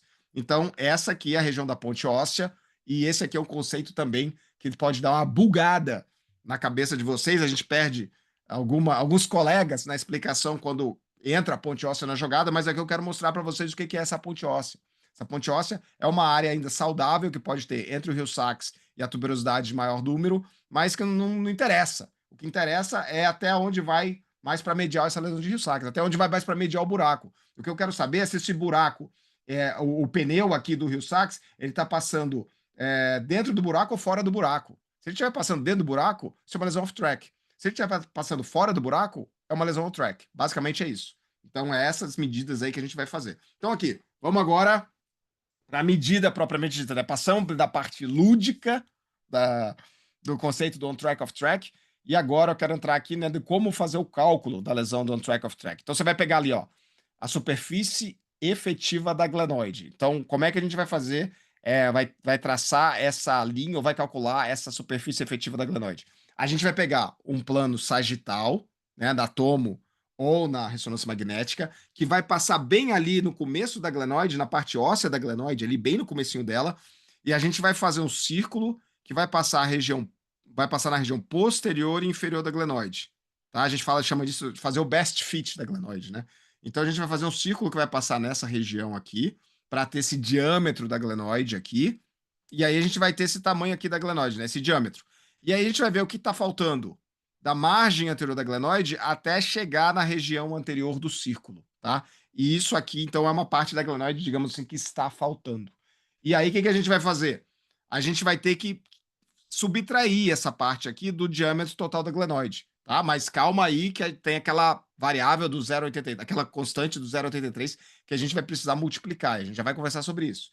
E aqui o cálculo da lesão de Hill-Sachs, né? Repare aqui, ó. Então aqui, ó, o que acontece, ó? Eu botei aqui de propósito que esse aqui é o cálculo inteiro, ó. Você vai pegar a lesão de Hill-Sachs, mas você vai pegar uma parte, uma pontezinha óssea ainda saudável aqui, ó. Isso aqui é um caso de artigo, né? Mostrando que aqui era o Hill-Sachs e daqui para cá era um osso saudável, mas você tinha que incluir no tamanho todo até chegar na inserção do infraespinhal na tuberosidade maior, porque é essa a medida correta que a gente tem que ter, não só da lesão de Hill-Sachs, mas a gente tem que pegar essa ponte óssea junto quando a gente vê ainda que falta um pouco para chegar até a inserção do infraespinhal. Então, é essa medida toda aqui, né, que a gente vai ter, que é a lesão de Hill-Sachs mais a ponte óssea, que aí eu fiz tudo de vermelho aqui, que esse aqui vai ser o tamanho da lesão, digamos assim, de Hill-Sachs nesse paciente, né? Então, assim, qual que é maior, né? Se é a superfície efetiva da glenoide, com o braço em abdução e rotação externa, ou essa lesão de Hill-Sachs, digamos assim, estendida, né? Então, qual que é maior? E como é que mede essa superfície aqui efetiva da glenoide? Pessoal, a medida é essa, ó. Você vai pegar o tamanho todo aqui da glenoide, o diâmetro todo aqui da glenoide, que deu 25,5, beleza?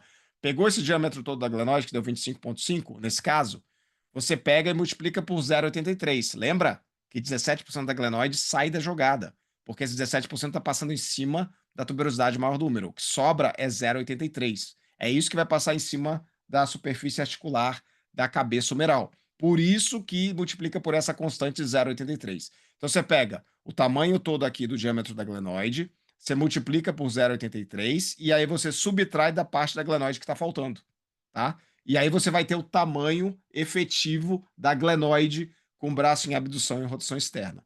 Então, aí você vai comparar qual que deu maior? Esse tamanho efetivo da glenoide ou essa lesão de Hill-Sachs estendida? Se o buraco, né, se a lesão de Hill-Sachs estendida for maior do que a glenoide, essa lesão é off-track. Se o buraco for menor do que a superfície efetiva da glenoide, essa lesão é on-track. Então, nesse caso aqui, ó, só para mostrar aqui para vocês, não ficou aqui com a medida, mas se a gente fosse fazer a medida aqui, deixa eu fazer rapidinho a medida aqui para vocês. Deixa eu só pegar aqui.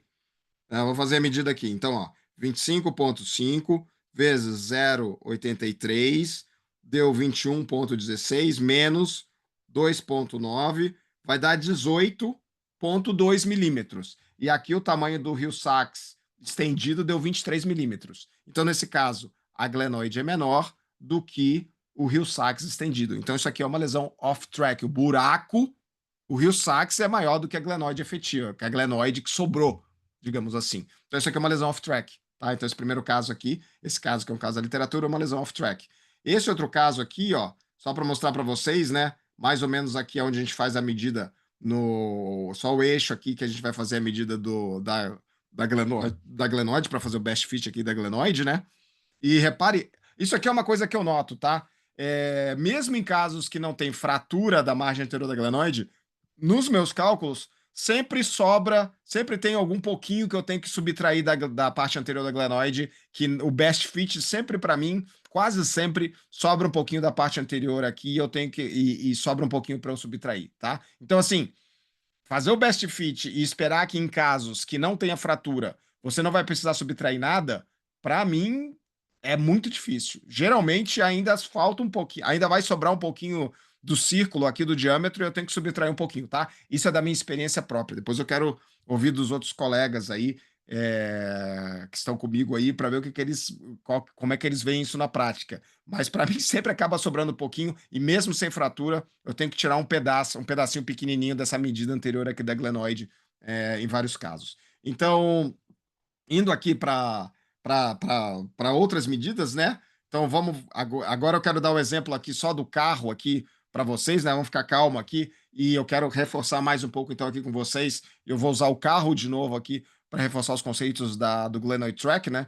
Então você vê lá o paciente em posição neutra, o carro está no meio da pista, né? Aí você tem a superfície articulada glenoide, a superfície articulada do úmero está aqui a gente tem a superfície articulada glenoide, né, que é representada aqui pelo carro, é o mesmo esquema lá do Fórmula 1. Então, superfície articulada glenoide está aqui, superfície articulada cabeça humeral está aqui. Então, aqui na calçada desse lado aqui, ó, a gente tem os tendões, a tuberosidade maior do úmero, com o tendão do infraespinhal ali, geralmente, né, que é o que se insere ali nessa região que a gente está vendo para fazer o cálculo do Hill-Sachs, estendido, né? Então a gente tem aqui numa calçada do lado o tendão do infraespinhal na tuberosidade maior, e na calçada do outro lado a gente tem o tendão do subescapular na tuberosidade menor, né? Então é assim, o glenoide está ali no meio, com o ombro na posição neutra. Quando o paciente, então, ele faz abdução e rotação externa, o que acontece? O carro, ele vai para essa extremidade posterior aqui, ó, para essa extremidade para calçada junto da tuberosidade maior do úmero, para calçada junto do tendão do infraespinhal. Então, por isso que eu tirei aqui, ó, a calçada do subescapular não me interessa, porque quando está em abdução e rotação externa, a glenoide ela vai para essa região mais póstero, superior e lateral aqui da cabeça humeral. Então, é essa calçada aqui que me interessa, né? Lembrando, então, que 17% desse diâmetro aqui da glenoide, ela está em cima da calçada, ela está em cima da zebra. Então a gente tem que tirar isso da nossa conta para a gente calcular realmente a área efetiva aqui da glenoide. Então repare que parte do carro está na calçada e é por isso que nós temos que multiplicar o comprimento da glenoide por 0,83, porque a gente tem que tirar esses 17% do carro que estão em cima da calçada, que não conta aqui para a superfície articular da glenoide, não conta para essa medida aí estendida, né, do nosso Hill-Sachs, né? Então aí a gente tem um buraco, esse buraco aqui, digamos assim, a lesão de Hill-Sachs. Repare que ainda pode ter um pedaço normal da rua, que é a ponte óssea, por isso que às vezes a gente tem que incluir a ponte óssea na medida do Hill-Sachs. Então esse aqui vai ser o tamanho todo do Hill-Sachs estendido que a gente vai calcular, que a gente vai usar no glenoid track, e esse aqui vai ser o tamanho efetivo da glenoide, né? Lembrando então que às vezes você tem perda da glenoide, perda óssea aqui da margem anterior da glenoide, e aí quando você tiver isso, você vai ter que subtrair, né? Aí você vai ter o tamanho que sobrou aqui da glenoide, o 0,83, né? Mas aí você vai ter que subtrair a perda óssea da glenoide, que é aquele Dzinho menor que eu mostrei para vocês, para ver qual que é o tamanho efetivo da glenoide que sobrou. Então, nesse caso aqui, por exemplo, ó, que a glenoide é maior do que o Hill-Sachs estendido, isso aqui é uma lesão on track, porque na posição de abdução e rotação externa, a glenoide ela passa por cima da lesão de Hill-Sachs. Aí você tem um Hill-Sachs muito grande, agora você tem uma lesão off-track. Por quê?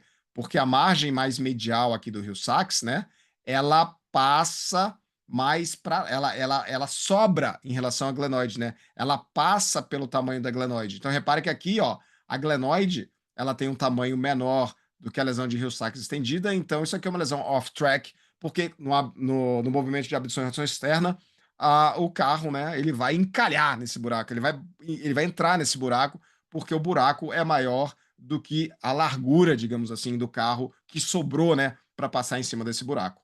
Então, às vezes, você pode ter a perda óssea da glenoide. Então, repare que mesmo um Hill-Sachs menor, né, esse aqui é aquele Hill-Sachs menor. Estão vendo esse Hill-Sachs pequeno aqui que eu mostrei para vocês?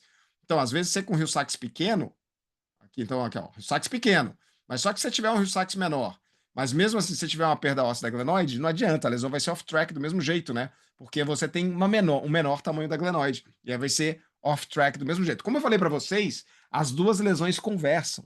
Às vezes você pode ter um Hill-Sachs pequenininho, mas você tem uma lesão, uma perda óssea da glenoide grande, vai ser off-track. Às vezes você tem uma glenoide ótima, excelente, não tem perda óssea nenhuma, mas você tem um Hill-Sachs grandão, e aí vai ser off-track do mesmo jeito. Então, as lesões elas se conversam, uma complementa a outra, né?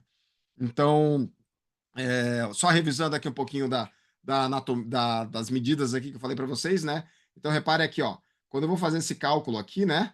Repare que esse aqui é o tamanho, no plano axial aqui que eu vou ver qual que é o tamanho da lesão de Hill-Sachs. Olha esse Hill-Sachs aqui, super profundo, né? Eu aqui, ó, essa medida aqui, eu até chegaria um pouquinho mais para cá agora, ó, para fazer a medida que eu acho que tem uma pontezinha óssea que vai até aqui. Mas vamos lá, ó. Essa aqui é a lesão de Hill-Sachs estendido, digamos assim. Se eu fosse fazer esse desenho hoje, eu chegaria um pouco mais para cá. Talvez amanhã eu voltaria para esse lugar que estava, só para mostrar para vocês que existe uma subjetividade que vocês têm que conviver com elas no cálculo da lesão de on-track, off-track, tá? Existe uma subjetividade que, digamos assim, você tá aí com essa medida para ajudar, mas às vezes é difícil mesmo medir, é difícil, tem dia que você vai medir de um jeito, tem dia que você vai medir do outro. Eu falo isso da minha prática clínica, que às vezes eu olho para a medida e falo, gente, como é que eu medi isso desse jeito? Hoje eu faria diferente. Então, assim, é sempre um work in progress para fazer medidas de on-track e off-track. Então, assim, ó, o diâmetro útil da glenoide normal. Desse caso aqui, né? Foi feita a medida lá que eu falei para vocês, né? Então, aqui foi a medida mostrando que era uma lesão off-track, né? Porque o diâmetro útil da glenoide deu 18 e o diâmetro do Hill-Sachs estendido deu 21,1, né? Então, isso aqui foi uma lesão off-track.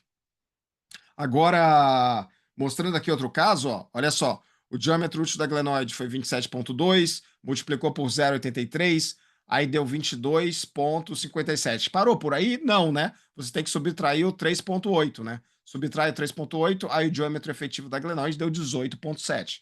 Aí você vai ver o tamanho do Hill-Sachs. O tamanho do Hill-Sachs aqui deu 17,3. Então, essa aqui, ó, o diâmetro útil da glenoide, ela é maior do que o Hill-Sachs. Então, o diâmetro útil da glenoide é maior do que o buraco. Então, isso aqui é uma lesão on-track. E aí, até é uma coisa que eu quero me adiantar um pouco, que o Elísio até já conversou comigo, até me mandou uma mensagem antes sobre o DTD, que é o Distance to... Como é que é mesmo, Elísio, o nome? Dislocation. Distance to Isso. dislocation. Distance to dislocation. O que é esse distance to dislocation? Tem uns artigos mais recentes na literatura que eles veem qual que é o tamanho, quando você tem uma lesão on-track, né? Qual que é essa distância do on-track? Essa distância aqui, por exemplo, ó, é uma distância que tá dando aqui 1,5 milímetros, é uma distância bem pequena. Então, assim, ela é uma on-track, mas é uma on-track bem ali aos 45 segundos do tempo, né? É um on-track bem borderline. E os artigos falam que quando essa distance to dislocation, ela é de 8 milímetros para baixo, o paciente tem mais chance de deslocar, principalmente se for atleta. E, assim, ninguém aqui em Curitiba, os ortopedistas que trabalham comigo, eles me pediram nada sobre isso aí. Mas o Elísio levantou essa bola aí quando a gente estava conversando mais cedo aí no WhatsApp. E também tem outros colegas também que, inclusive, tipo, já participaram de outras lives minhas sobre o assunto, que eles perguntam também sobre essa distance to dislocation. E assim, eu vou dar a minha opinião, assim, raramente eu vejo uma distância entre a glenoide e o Hill-Sachs que é maior que 8 milímetros. A maioria dos casos que eu vejo, essa distância é menor que 8 milímetros, né? Mas enfim, isso aí é um conceito aí que também eu vou querer a opinião dos colegas aí para ver o que tá tendo no mercado, né? Qual que é como é que o mercado está andando nesse sentido, mas então é um outro conceito aí que eu já gostaria de introduzir para vocês, que é essa distance to dislocation. Então, assim, falar que a lesão é on track, beleza, é uma parte do trabalho, uma parte do job. A outra parte do job é falar assim, quanto de on track é essa lesão, quantos milímetros está sobrando de glenoide em relação à lesão de Hill-Sachs. E aí o ortopedista, por exemplo, tá sobrando 3, 4 milímetros, mas o paciente faz judô, o paciente faz jiu-jitsu, o paciente é um atleta de alto nível, sei lá, polo aquático, handball. Pô, esse paciente vai luxar de novo, mesmo sendo uma lesão on track. Então, assim, essa que é esse distance to dislocation, é nessa área escura, nessa área cinzenta, que os colegas ortopedistas, que eu vejo, assim, que eles estão querendo ter ter uma direção melhor nesses casos, assim, né? Então, esse aqui é um outro caso nosso, mostrando aqui um paciente que tinha uma fratura importante da glenoide anterior, né? Então, aqui, ó, o best fit aqui foi feito, o tamanho da glenoide deu 27,29 e tem 9,39 milímetros de perda óssea. Pessoal, aproveitando esse caso aqui, é assim que vocês vão fazer a medida para ver quanto que está faltando da glenoide, né? Então, vocês vão colocar no laudo lá, tem uma fratura da glenoide com uma perda óssea de 20%, de 30%. Por exemplo, esse caso aqui, então, se a gente for fazer aqui uma continha de padeiro aqui, 27,29 e tem mais de 9 milímetros aqui, esse paciente tem uns 35% de perda óssea, né? Se você for fazer aqui uma regrinha de 3, esse paciente tem mais de 30% de perda óssea, tem entre 30% e 40% de perda óssea. Então, isso aí você vai colocar no laudo lá, que tem, ó, o paciente tem, faz a medida, né? Ah, tem 36%, tem 35% de perda óssea. Faz a regrinha de 3 lá e acha qual que é a porcentagem de 9,39 em relação a 27,29, né?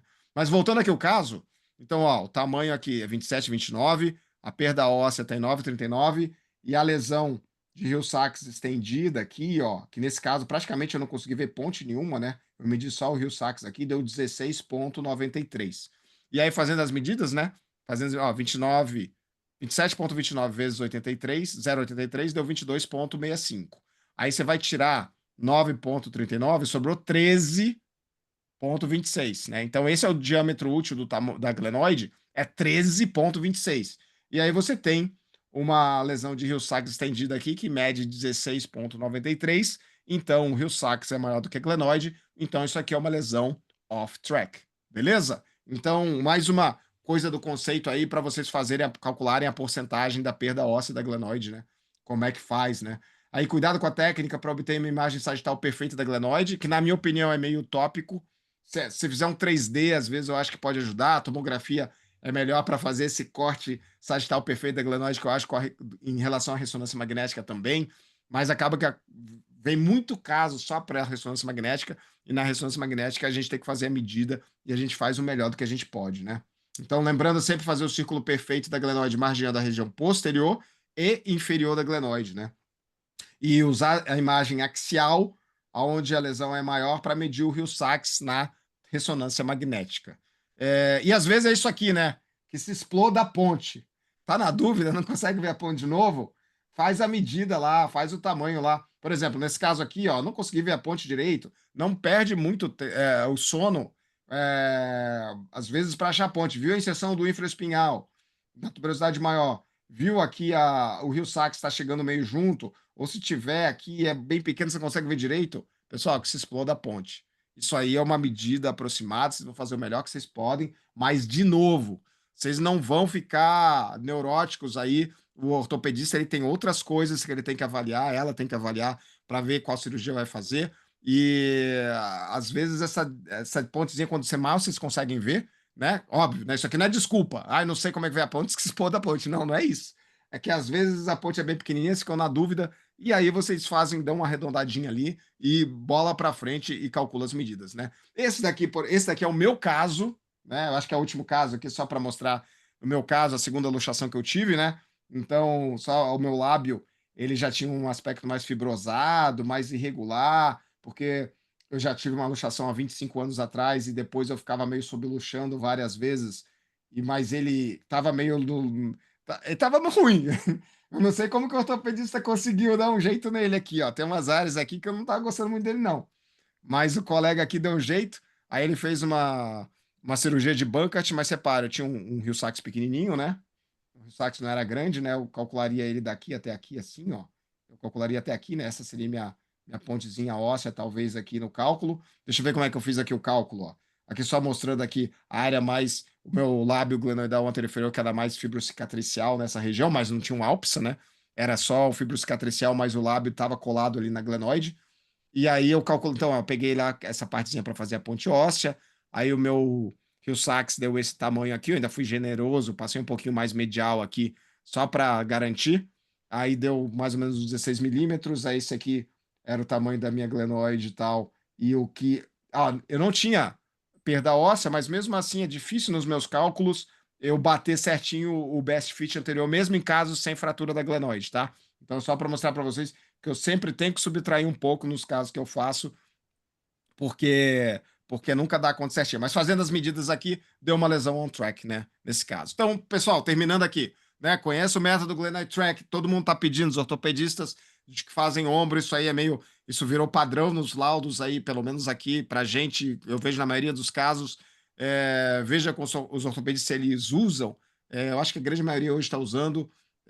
Não é difícil depois que a gente entende. Eu quis mostrar aqui para vocês os conceitos, para vocês agora aprenderem a utilizar aí no dia a dia. Lembrar que é nessa posição aqui que a glenoide fica com o ombro em abdução e rotação externa, ela dá uma beliscada na tuberosidade maior do húmero, né? Ela dá uma beliscada na zebra, na calçada, por isso que a gente tem que tirar a gente tem que tirar 17% da glenoide aqui atrás dela, porque essa parte não se articula com a cabeça humeral, não se articula com a, com a cartilagem, né, da cabeça humeral, ela só se articula com a tuberosidade maior do húmero, por isso que a gente tira 17% nessa posição. E, né, lembrar que é essa aqui, ó, se a glenoide está cobrindo, se a glenoide é maior que o Rio-Sachs, é uma lesão on-track.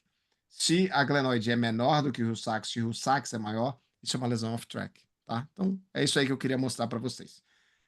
Muito obrigado aí, de novo, aí pelo convite.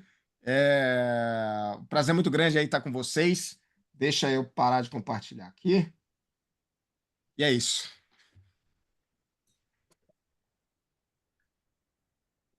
Vou para as perguntas, né, Rodrigo?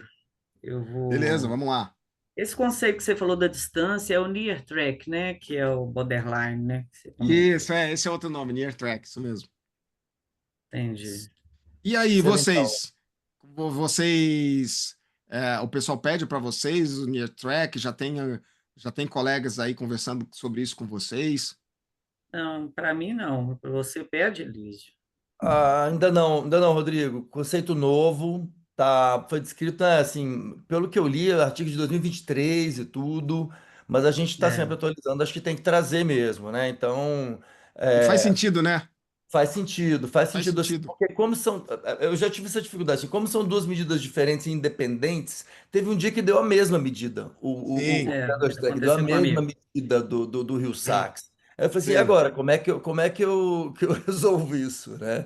E aí É, eu escrevi, as medidas são iguais, relacionar com os testes clínicos. Então agora, com esse conceito, assim, de que a lesão pode ser um track, mas se a glenoide não cobrir muito a cabeça humeral, você traduz isso em milímetros, você pode dizer que aquilo não pode ser um on-track muito seguro, né? E o paciente pode voltar a deslocar. até, até brincando, já teve lesão que eu quase que dá vontade de colocar assim, quase off-track.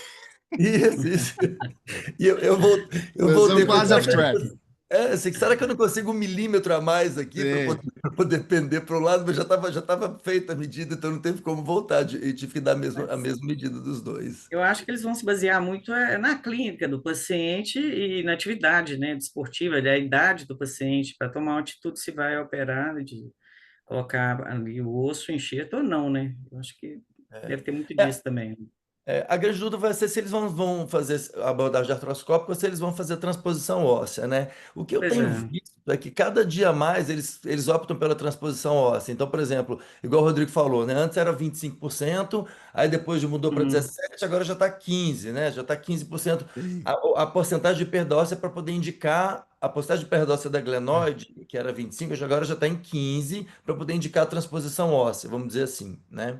E agora, pelo jeito, se você tiver um on-track, mas com quase com as medidas quase coincidentes, talvez eles indiquem a transposição óssea também. Ou seja, os pacientes cada vez mais vão perdendo a chance do reparo artroscópico, né? Acho que é a minha impressão. Você É. concorda, Rodrigo? Eu concordo com isso. E assim, e aquela coisa mesmo, às vezes o paciente ele tem uma lesão on track, mas ele luta judô, luta jiu-jitsu, os caras vão fazer latargia e acabou. Tipo assim, dependendo do que o colega, o que o paciente vai fazer, do que. Vai muito nisso, né? E eu falo isso muito para libertar a gente, às vezes, né?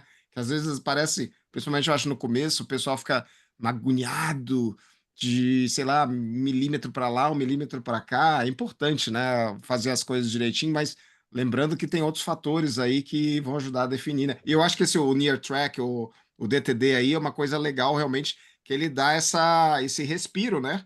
Ele dá esse respiro, ele dá essa área nebulosa aí que o ortopedista ele vai falar, cara, ó, eu vou fazer mais para isso porque esse paciente é jovem, eu vou fazer mais para aquilo porque é um paciente mais sedentário, já está com 50 anos e eu sei que ele não vai fazer gracinha.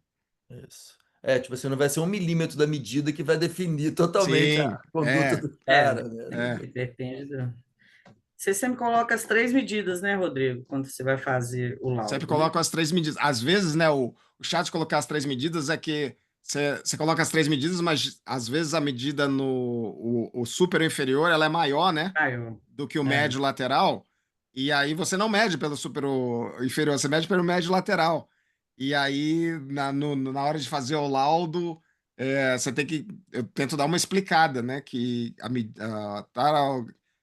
medida do Rio-Sachs, aí eu coloco medida médio lateral. Tipo, alguma coisa assim, só para evitar Uhum. alguma revisão de laudo devida, assim, né? Tipo, não, mas essa não era uma medida, é outra, sei lá quem faz o exame. Pode acontecer. Então, pergunta interessante aí. Vamos lá. É, As perguntas. Eu pedi para o Elísio passar a referência do artigo depois, se possível. Eu E a- vou passar meu e-mail aqui, né? Que aí, Simone, você Sim, me contacta pelo e-mail, né? é a E eu Simone. mando, né? Sem problemas. Vou colocar aqui, sabe? A outra pergunta da Simone é interessante, né? Aqui, porque vocês viram algum cálculo para luxação posterior? Assim, ó, já respondendo aí, de vez em quando, eu recebo essa pergunta de colegas, eu nunca vi. Eu já vi um ou outro ortopedista até começando a comentar alguma coisa, mas aí quando eu peço para eles me passarem um artigo, eles somem da minha. Ninguém me passa artigo, ninguém me Não passa tem, nada, né? entendeu? Mas assim, eu fiz uma live com o ortopedista uma vez que eu acho que ele até me falou que estão começando a fazer, que alguns colegas fazem. Eu falei, então me manda o artigo. E não me mandou o artigo, eu dei uma cobrada nele. Ele falou, não Informa, sei, eu né? acho que eu vi no congresso. Então, assim, não, nenhum ortopedista nunca me pediu. A princípio, eu não vi nenhum artigo sobre o assunto, então, quando o pessoal me pede, eu peço para me mandar o artigo. E até agora ninguém me mandou. Não sei vocês aí. Luxação posterior é bem mais raro, né, também, né? Tem muito menos literatura. Tem um ângulo gama que você faz um best fit no axial para ver que você mede de acordo com a borda do Rio-Sachs reverso e o sulco intertubercular. E a partir de um certo, a partir de 90 graus, você tem uma maior tendência à recidiva da posterior. Mas não tem nada a ver com glenoidectomia, na verdade não é o assunto da É. aula, é um outro tema e É. é totalmente diferente, assim. Mas você Não dá tem esse para. artigo, Elisa? Se você tiver Tem, interessante também. tem de ângulo Tem? gama, posso passar, posso passar. Uhum, sem Ah, problema, sem ok. problema. Tem É, mais uma pergunta aqui? Ó, o Vitor mandou aqui, ó. Não, primeiro o Rogério. Vamos lá, pergunta do Rogério. Parabéns a propósito. O seu caso tinha também uma calcificação peritendina. Isso também tem tendinopatia do infra. Essa, por enquanto, não dói, não é o problema. estão aumentando seus E, diagnósticos aí, Rodrigo. pois é, né? Já tô correndo. Eu tava falando, né? Até eu mandei hoje uma mensagem na lista de transmissão que eu comprei um relógio da Casio, desses digital, assim, básico. E, gente, eu fiquei tão feliz quando o relógio chegou e eu vi que os números do relógio são grandes. Sabe? Você tá, entendeu? Cadê? Cadê? Porque que é feio, né? Vamos lá, ó. Ó. Aqui, ó. Aí, ó, Isso aqui ficou a gente chique. deixa. Aqui, ó. Deixa para você. Isso Eu tô aí. com leite, eu tô com leite, mas Pois tô é, com então. correção total. Tem jeito, não. Aí, o Vitor mandou aqui, ó. A profundidade da lesão de Rio-Sachs tem alguma importância? Acha a profundidade da lesão perder um pouco de importância? A posição do Rio-Sachs tomou importância maior? Eu vi o Elísio balançando a cabeça. Eu também, se a lesão de Rio-Sachs é mais medial, né? Que ela está mais próxima da glenoide, na posição de abdução e rotação externa da margem anterior da glenoide, né? O que eu tenho visto é isso, né? A profundidade eu vejo muito pouco falar a respeito, não sei vocês. Você falou bem na aula, né? O que importa é a extensão medial dela, né? Mesmo se ela for É, rasa, e muito se ela isso, for uma extensão mas. medial grande, o tamanho do Rio-Sachs ali vai ser grande, ela vai ser off-track do mesmo jeito, né? E por outro lado, as muito profundas, se elas forem estreitas, nem sempre vai Uhum. aumentar tanto assim, o tamanho do Rio-Sachs, né? Deixa eu fazer uma pergunta aí para vocês. Então, eu estava falando, né, que nos meus best fits, eu, mesmo quando eu não tenho fratura da glenoide, eu sempre tem um restinho ali anterior que entre a margem anterior da glenoide e a circunferência que sobra, sabe? Eu sempre tenho ali meio tirar, sei lá, uns 2 milímetros, alguma coisa assim. Eu não sei como, na medida de vocês, no best fit de vocês, Vocês têm isso também, ou é eu que tenho que começar a medir de volta? Rodrigo, te confesso que quando não tem fratura da glenoide, eu só meço o diâmetro transverso e multiplico por 0,83. Eu Sim, é. nem faço. Eu pego os 2 terços inferiores dali, meço o diâmetro transverso e o forte Sim, abraço, 0,83. sim, Entendeu? É, sim. Nem fico colocando círculo, nem sofro com isso. Sim, muito bom, Elis. mas aquele tecido ali também, Rodrigo, não é um tecido viável, né, que está ali. Então, Sim. eu acabo tirando. Eu faço Não como é. você. Eu tiro, mas é porque às vezes É, pega os artigos, né? Eles fazem o best fit de um jeito que nos casos normais é o conto de fadas, assim, é um redondinho perfeito que pega todo é, o glenoide, né? A maioria dos meus casos não são assim. Mas eu até brinco, né? Quando eu vejo uma glenoide que não tem fratura, não tem banca, nada, eu já quase pego lá 29 milímetros vezes 0,83, que é quase sempre o número que dá para mim, é isso. A média de diâmetro É, transverso da glenoide é boa, mais ou boa. menos isso. Eu sei que é já sei. 0,29, vai ser 29 milímetros. Eu já pego isso quase e multiplico por 0,83. Muito bom, muito bom. Mas Não, o perguntei. legal, o legal aqui é que o pessoal tá vendo como é que é a vida como ela é, né? Isso que é gostoso, eu acho, disso aqui, né? Isso é a experiência de quem faz, né? A gente sabe onde é que o sapato aperta, né? Sim. E aí a gente vai dando uns atalhos, né? Isso. Mais alguma pergunta?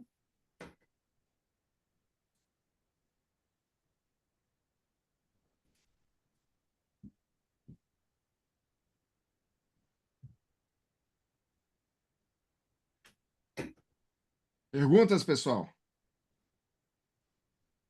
Aqui o Leandro colocou, né? Mas teria algum macete, o sinal melhor para calcular a ponte óssea? Putz, Leandro, cara, eu vejo difícil. Eu vejo ali se tá chegando aonde que tá a inserção do infra ali e se tem uma distanciazinha entre o Rio Sacks, a porção mais lateral do Rio Sacks e o infra, mas é difícil, viu? E aí você pode me retrucar assim, mas se tiver rotura do infra. Ah, se tiver rotura do infra, vamos tomar uma cerveja, vamos tomar um Resolve, né? café. Já vou me adiantando, já, né? Porque essa é a próxima que Ai, geralmente o pessoal. Eu não sei vocês, pessoal. Exatamente.